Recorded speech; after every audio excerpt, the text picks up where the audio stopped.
Student, let's learn active passive voice. Voice. There are two types of voice, active voice, passive voice.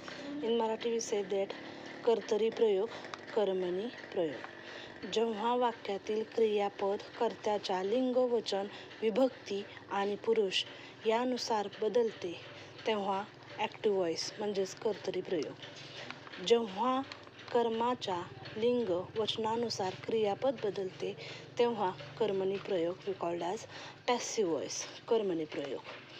How to understand active voice. वाक्याची सुरुवात कर्त्याने होते. Passive voice वाक्याची सुरुवात कर्माने होते. Active voice कर्ता हा मुख्य प्रधान असतो. पॅसिव्ह व्हॉइसमध्ये कर्म प्रधान आणि मुख्य असतं. कर्ता हा ॲक्टिव्ह व्हॉइसमध्ये सक्रिय असतो, ॲक्टिव्ह असतो.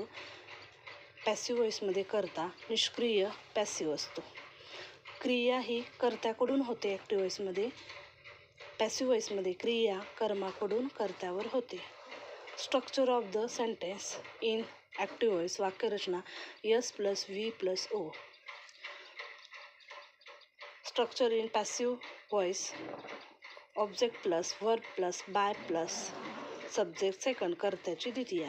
सब्जेक्ट मीन्स कर्ता, व्ही फॉर वर्ब क्रियापद, ओ फॉर ऑब्जेक्ट कर्म. Example, he turn on the gas. He subject, turn on verb, the gas object. Converted in passive voice, the gas was turned on by him. The gas object was turned on by him, कर्त्याची द्वितीया.